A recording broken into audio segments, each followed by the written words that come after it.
So het ek aan gister gepraat van dat ons kan verkeerde persepsies, aannames oor onsself hê, wat beperking tot ons groei en ons joy en ons emosies in hierdie lewe kan hê.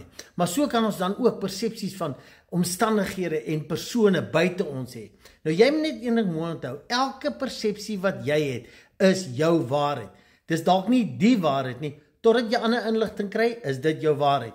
Nou, as twee maniere hoe ons persepsies oor situasies en mense buite ons kan skep. Nou, die een is eerstens van 'n fisiese belewenis.